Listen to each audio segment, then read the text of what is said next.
Welcome to the Roberts Law Office Injury Podcast. Kentucky attorney Jeff Roberts has over 25 years of experience. He'll provide answers to your questions related to personal injury and automobile accidents, workers' compensation claims, and Social Security disability benefits.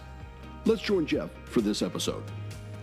Friends, welcome back to the podcast. Jeff Roberts today is in the studio. We're going to talk about car wrecks involving negligent drunk drivers. Jeff, welcome to the studio. Hi, Jim. How are you today? Buddy, I'm doing well. I'm always glad to see you. This is, to clarify, I guess, for the listeners, we're not talking about work a criminal defense attorney might do for a drunk driver and defending the drunk driver. This is the accident victim who's been hit by a drunk driver, correct? Correct. That's from what I handle in my private practice. I do represent people who've been injured by drunk drivers. I do not do any criminal defense work in my private practice for a variety of reasons. Primarily, I am an assistant county attorney for Calloway County and have been for numerous years. And because I am affiliated with the county attorney's office, I can't do criminal defense work anywhere in Kentucky. And the county attorney basically is a prosecutor, right? Correct. Yeah. Yes. So you're actually in my studio here in Louisville because you're on the way to the annual KJA conference, the Kentucky Justice Association. Tell us a little bit about that organization. Kentucky Justice Association is a voluntary trial lawyers association, basically, in Kentucky. I say voluntary because you choose to join or not join, unlike the Kentucky Bar Association, which you have to be a member of if you're going to practice law in Kentucky. And the Kentucky Justice Association, it is designed, or what it functions as, is to basically keep the Seventh Amendment right to a jury trial alive in Kentucky. Fight legislative efforts and other efforts from that standpoint is one goal of that organization. The other goal of that organization is to train attorneys to properly represent clients in court and to improve attorneys' abilities to represent clients in court. And I've been a member of that organization essentially ever since I started practicing in 1992. My late law partner was active in that organization when I joined him in his practice, and he got me involved in that organization early on in my career, and it's been extremely helpful to me, I believe, in helping me to be a better attorney and to better represent my clients throughout these years. And you're actually an officer in the organization, right? Is that the term for it? Correct. I am on the executive committee. Yeah. I'm right now the secretary for the organization at this point in time. I will move up next year to the actually, I'm treasurer now. I'll move up to secretary next year as part of that organization, and eventually work my way up to being president of the organization someday. That's outstanding. Lord willing. Yeah, well, given the fact that it's a peer group, right? It's a bunch of your colleagues, and it's some of the best trial attorneys in the state, especially when it comes to accident injury, plaintiffs' attorneys. These are some of the best around. Exactly. In my opinion, yes. I think so. It's some of the best attorneys in the Commonwealth of Kentucky. And yeah, it is, to me, I think it's a great honor for me to be on the board, having been on the Board of Governors previously, but now on the executive committee. Those are elected positions from that, as long as they're contested anyway, sure. But they're elected positions, and so to have been elected to serve in a role, governing role in that organization for several years now is been one of my biggest honors. So. Well, I mean, congratulations. I mean, it really comes down to your experience and what you're able to give back to the profession. It's just really, it's always, anytime I'm speaking with a plaintiff attorney who is active in KJA, it's just, I know what you guys do. I've been to a lot of those meetings. I've helped out there a little bit. And it's just a terrific organization, and to have you taking a leadership role, just again another credit to you. I appreciate that. And if I'm not mistaken, that organization is what first brought you and I together as far as meeting each other. Yeah, I think it is. It was one of the conferences, and we kind of said hello. You were from Murray. I was graduate of Murray just like you, And boom, there it is. So that's a little bit about KJA for the listeners, by the way. Jeff, you did mention you're an assistant county attorney, again, a prosecutor. So you know how to look at a drunk driving case and approach it a little bit differently than an attorney that may not have that kind of an experience. True. I've prosecuted drunk driving cases for numerous years. My role with the county attorney's office in Calloway now, I don't prosecute the criminal cases anymore. I handle child neglect and abuse cases in family court. But for years and years, I was the primary one who prosecute and do the jury trials in DUI cases.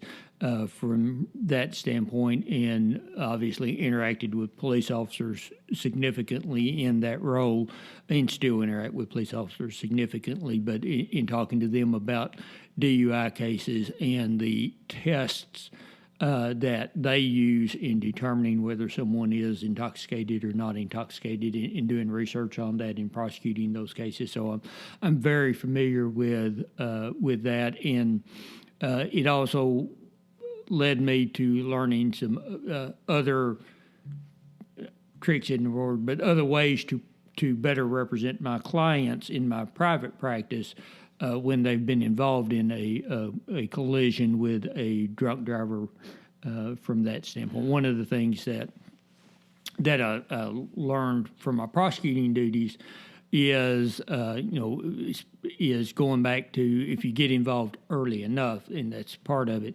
is going back to the store, not the store, but the restaurant or the bar the person may have left, to try to find out how many drinks they had in that evening before they got behind the wheel and took off driving and then injured my client.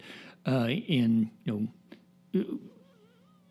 police officers would gather that information at times and share it in the prosecution of these cases, and knowing to do that now in the private practice, it has helped me with clients in the past who's had these accidents. I mean, because I would imagine, even though it's a standard car wreck, it's not standard in the fact that it's not just compensation for the bodily injuries and the property damage. Because that person is intoxicated, there's a chance for punitive damages as well. Is that my understanding? That's correct. And what are punitive damages first, and how they differ? Let's go there first from a definition. Yeah, punitive damages are designed to punish the defendant for the conduct that they've engaged in.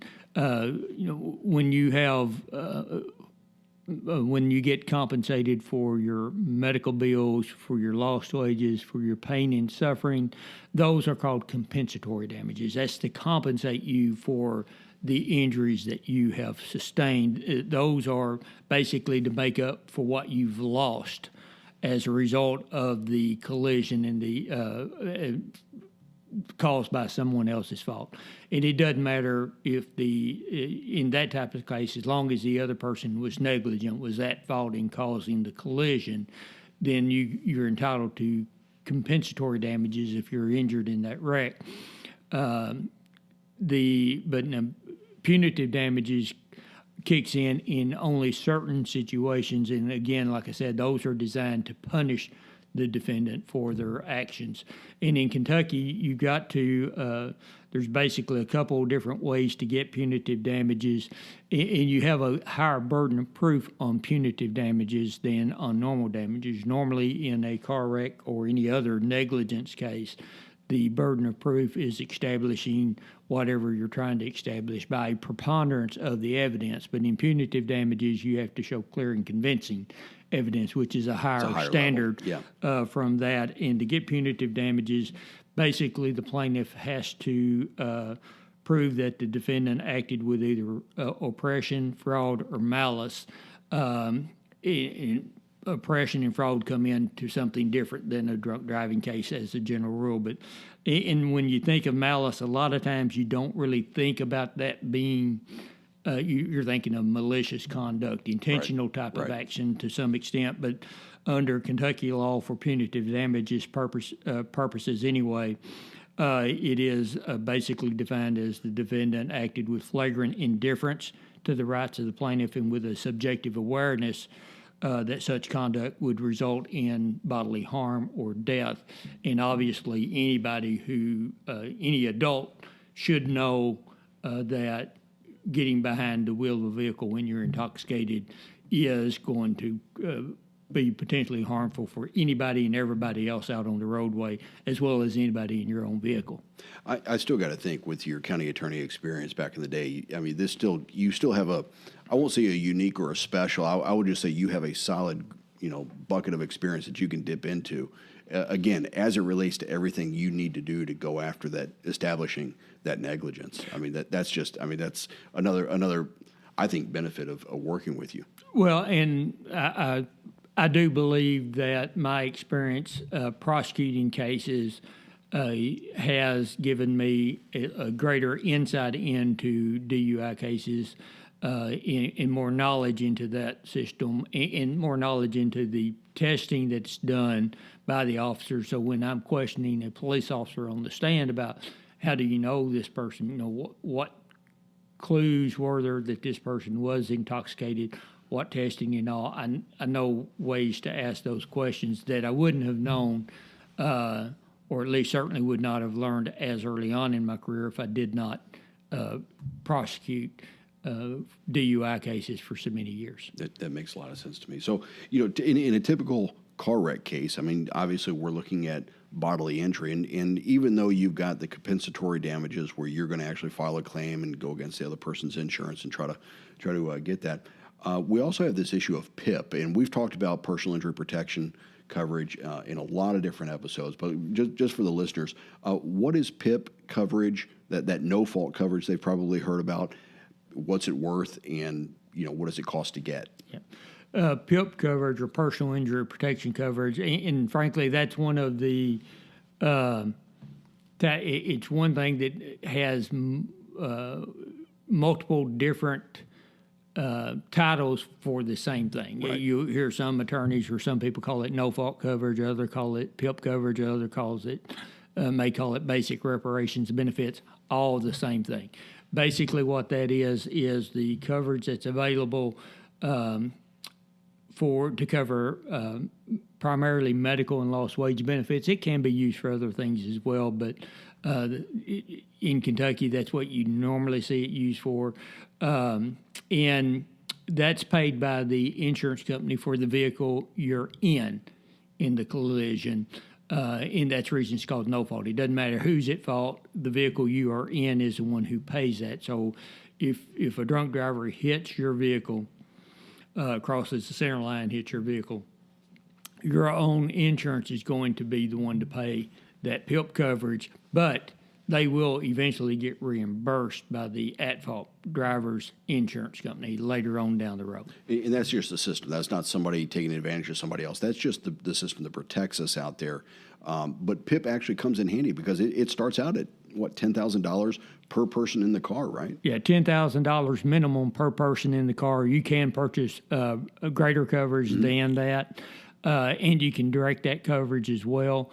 Which means basically the injured party gets to say, okay, I want to reserve this for lost wage benefits and let my health insurance cover medical bills because I don't have disability insurance. You should have disability insurance, but if you don't, reserve the PIP for lost wage benefits, and then whenever you're able to get back to work, whatever's left over you can use to pay medical bills or reimburse health insurance at that point in time.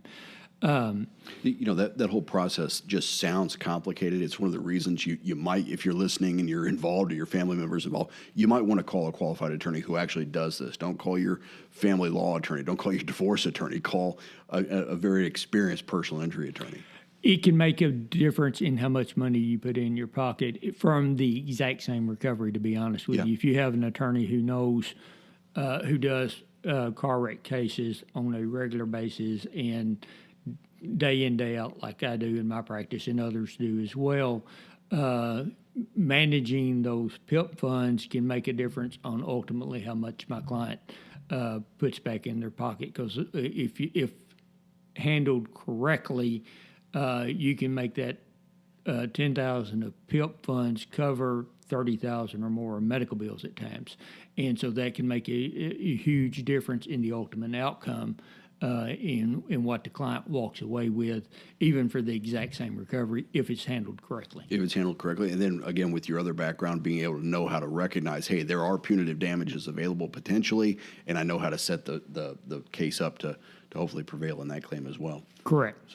So PIP is usually used for bodily injury, and really, there's the PIP payout. Okay, great, and then you may go, file a claim against the negligent driver's insurance, and so you've got that, and really they're only covered up to the value of the insurance they have, right? So I mean, if they've got a state minimum $25,000 policy, that's really all the insurance that's available, right? That's all the insurance that's going to be available in that setting. Now, again, that's another reason why you need to have good insurance coverage on your own vehicle. Yeah. And so you can recover under your own vehicle if there's only state minimum and your damages exceed the state minimum of $25,000, and you have underinsured motorists, then you can recover underinsured motorists on your policy at that point in time up to whatever limits you have in underinsured motorists. And basically, and I know we've talked about underinsured in previous podcasts, but for those who haven't listened to those podcasts, and you first you need to go back and do so. But what underinsured motorist coverage is that's insurance that you purchase on your own policy that says if I'm involved in an accident and the person at fault in causing the accident does not have sufficient bodily injury coverage to cover my damages, then I can recover the remainder of my bodily injury damages from my own insurance up to whatever limits you purchase. So if you purchase 25, you can get an additional 25. If you purchase 100,000, you can get 100,000 if your damages are that high. Right. So just simple math. If I have underinsured motorist coverage, I've got $100,000 in medical bills. The negligent driver only has $25,000 in coverage. I'm out $75,000, but a portion or maybe all of that, I could file the claim against my uninsured policy and maybe make it up. Correct. Medical bills, lost wages, and pain and suffering, future lost income, potential future medical, all of those damages come into play from an underinsured motorist standpoint. Well, and let's talk about the property damage then. This is the damage to my car, the fact that I can't use my car now. The car may end up getting totaled out. All of that different area. This is different from bodily injury, which PIP really goes to cover more of that type of issue. How does the property damage get taken care of, and is that also handled by you, underinsured motorist? No, not underinsured motorist. Property damage is paid by the at-fault driver's insurance. Now, if you have collision coverage, then your insurance may pay it to start with. Usually what you'll see is somebody may have a $500 deductible on their collision, so their own personal insurance will pay the property damage initially minus the $500 deductible, and then your insurance company will go to the at-fault insurance to get reimbursed and then reimburse you the $500 deductible at that point in time, especially if there's some kind of a dispute or a fight as to who's at fault in causing the collision. Now, a lot of times, in a clear-cut case, then the at-fault party's insurance covers the property damage up to whatever their limits are on the property damage coverage.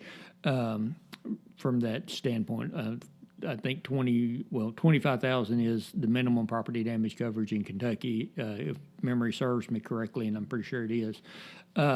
So, and frankly, cars nowadays can exceed that amount easily. Very easily. The limits on these coverages were written back in 1977, I believe, 77, 78, when the law was passed, and they've never been adjusted since then, to my knowledge. I know since I've been practicing in 1992 forward, it's not been adjusted from that standpoint. So, but that's going to kick in and pay the property damage to your vehicle. And frankly, the PIP coverage, the property damage coverage, potential for underinsured motorist coverage applies regardless of whether it's a drunk driver wreck or just somebody that wasn't paying attention and pulled out in front of you type accident. It's just any car wreck that's the other person's fault, you're going to be potentially eligible for all of those coverages there.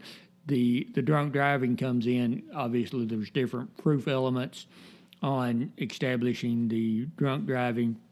And then it opens up the potential claim for punitive damages from that you would not have from somebody who's just being inadvertently pulls out from in front of you and on a side road or something of that nature. If I'm driving my car and I get hit by a drunk driver, and it's obviously that person's drunk or impaired somehow, maybe they're under the influence of drugs or something like that, should I tell the police officer? Should I make sure that's in the police report, or what can I do to help? I guess you, if I were going to hire you to help me in the case. I mean, what should a driver do if they think the other person is driving under the influence? In all likelihood, the officer is going to pick up on that on their own without you having to tell them that if the person said something, and said, I'm sorry, I just left Joe's Bar and Grill, and I had way too much to drink, and I should not have got behind the wheel. Obviously, tell the officer they said that from that standpoint. But as a general rule, the officers are going to pick up on the person having been drinking, frankly, probably before you would normally pick up on it. Now, if the person's falling down drunk, you're going to obviously realize that aspect of it from there, but the officer is going to realize that when they get there as well, and they're most likely going to pick up on it. But if there is, if he gets out of the car and a beer can falls out of the car when he's getting out, and then he gets it and sticks it up in underneath his driver's side seat. Never happens. Yeah, never happens. Let the officer know that as well. Those type of things. Let the officers know, but they're going to pick up on the person being impaired in all likelihood certainly quicker than I would in most situations. No, that makes sense. Jeff, you had mentioned earlier when we were talking about the potential ways to go after this kind of a case. You also mentioned going back over to the restaurant or the bar where the person actually drank to excess, and that's called dram shop, right? Well, yeah. When I was talking about it earlier, I was talking about it from the standpoint of establishing that the person's intoxicated. Exactly. But you can, whenever you're involved in an accident and the other driver is intoxicated, then there could potentially be a claim against other individuals involved. If they were overserved at a bar and then allowed to leave that bar and drive away, then that bar can be liable and should be liable for the harm caused by that person as a result of that, and it is called dram shop liability. Don't ask me why it's called dram shop liability, because I have absolutely no idea, but that's what it's called. So if a person is served too much and then allowed to leave, then that can result in liability for that bar, and frankly, that and potentially punitive damages against the bar as well in that setting. And that is, as a general rule, the bar is going to have substantially greater insurance coverage than the driver is. Exactly. The driver is primarily at fault. Still, in that situation, the driver is primarily at fault, and the bar is going to be secondarily liable. But you can pursue those claims at the same time, right? Yes, you can pursue them, and frankly, you need to pursue them at the same time. And that's where having an attorney also that's very familiar with this area of law can come in handy, because if the at-fault driver who is drunk has minimum limits, your damages are well in excess of minimum limits. Signing a release of that at-fault driver could potentially affect your ability to recover a claim. That makes sense, because you're releasing all other parties, right? Potentially, yes. Yeah. You're releasing. You can end up hurting your claim against the bar, if not completely abolishing your claim against the bar in that setting. And usually that release, or that settlement release that you talked about just now, that's usually at the end of the case, right? Where you're going to sit down and say, okay, we've agreed to all of this, and this is what it's going to do. But that once your client signs that, there's no going back, basically, right? For your client. They're accepting the money, they're accepting the settlement, they're accepting everything, and the case is, for all intents and purposes, over. So it's important to understand you don't want to sign that before you've explored that dram shop issue. And another attorney who doesn't do this kind of work may not be thinking along those lines.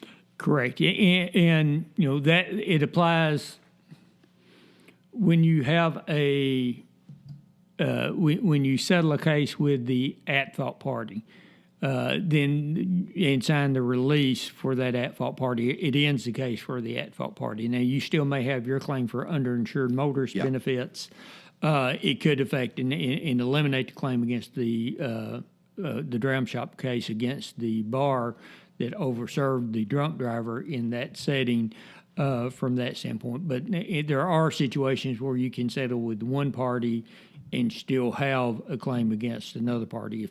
If it's a multi-vehicle collision, for instance, and one party, two people are at least two other drivers are potentially at fault, and one wants to settle, you can settle with that person's fault as long as you do it in the proper way and still preserve against the other vehicle in that setting. So there are some situations where you can settle with one and still pursue against the other, and there are situations where if you settle with one and don't do it in the correct way, you've waived your ability to pursue against the other, including even your underinsured motorist insurance if you don't follow the proper procedures. And that can be a very expensive mistake. Exactly. Yes, it can be very expensive. Absolutely. Well, okay, so we've talked, again, this is for people who have been involved in an accident where the driver was negligent, the driver was intoxicated, and again, that can be alcohol or that could be drugs or something else. Correct. And so you've got the ability of going after punitive damages potentially. You've got the PIP coverage that automatically kicks in for you and for each of your passengers. You've got bodily injury claims, medical bills, things like that. You've got property damage there, and then again this other claim against the dram shop, again the restaurant or the bar, right? Who served that individual. There's a lot to these cases. I mean, and they happen fairly frequently. They happen way too frequently from that standpoint. They should never happen there, and but yes, you have a lot of different. A lot of moving pieces. Yeah, it's complex. In these type of cases that you have to keep up with and make sure you're doing everything correctly to properly represent your client. Now, the client's job is go to the doctor, get treated, and get as well as you can possibly get from the injury. The attorney should be dealing with all the headaches of all the moving pieces that have to be dealt with in that situation.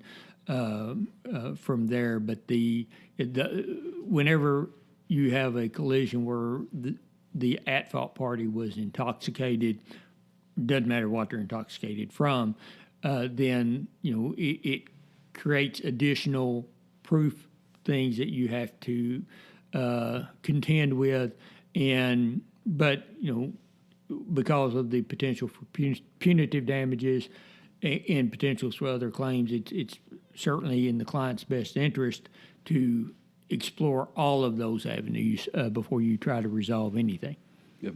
I appreciate you laying that out because, again, this stuff does get complex and it gets complicated. And again, I hate to say it this way, but you can actually leave money on the table if you do it improperly or if you don't understand the full complexity of what you're dealing with.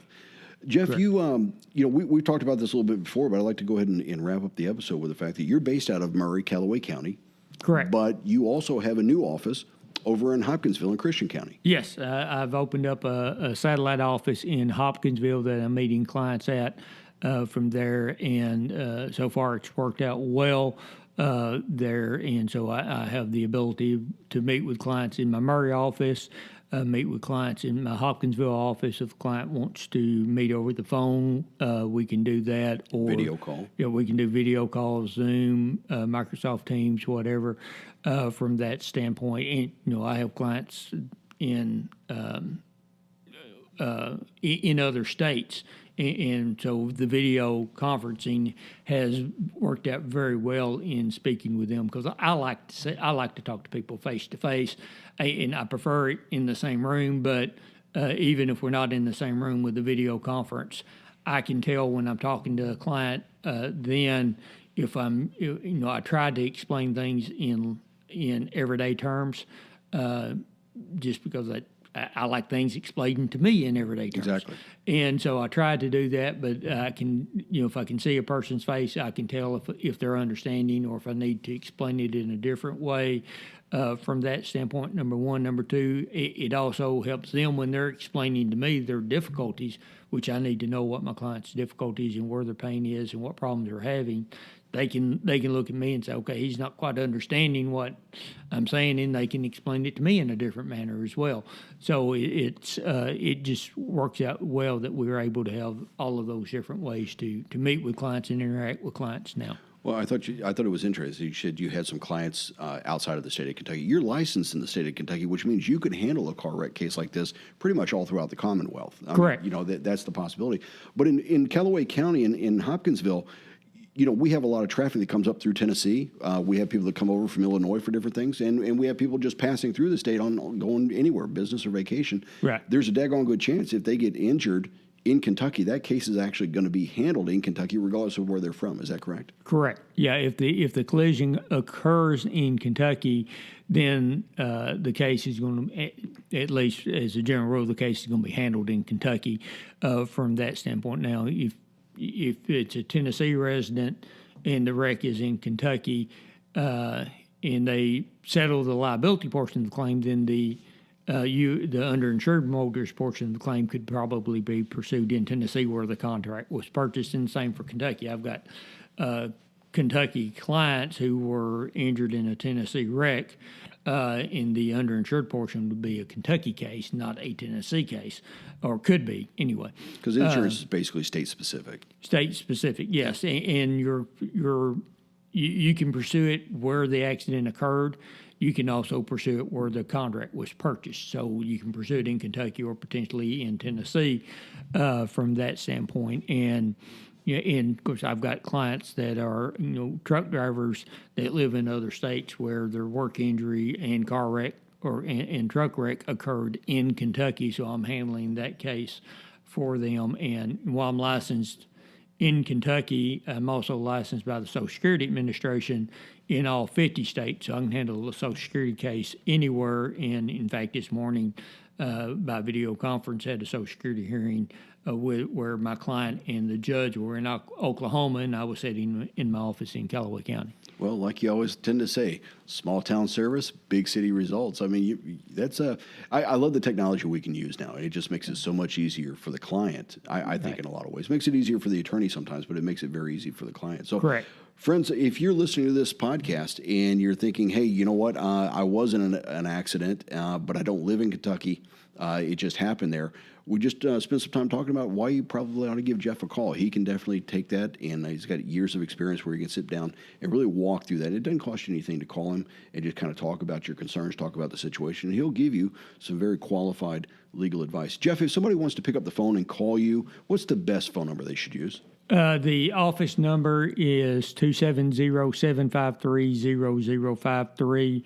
I also have an 800 number, 1-800-844-5108, and they can reach out through either one of those numbers to call the office, or they can email me at jeff@jeffrobertslaw.com as well. Terrific. Jeff, I know you're busy. I know you're traveling through, going up to the KJA meeting again, the Connecticut Justice Association meeting. Appreciate you stopping by. Always good to see you. Good to see you, Jim. Take care, my friend. Thank Bye-bye. you. Thank you for listening to the Roberts Law Office Injury Podcast. Jeff will return in 2 weeks. Until then, he invites you to visit jeffrobertslaw.com and follow his firm on Facebook. At the Roberts Law Office, you'll find a history of small town service and big city results.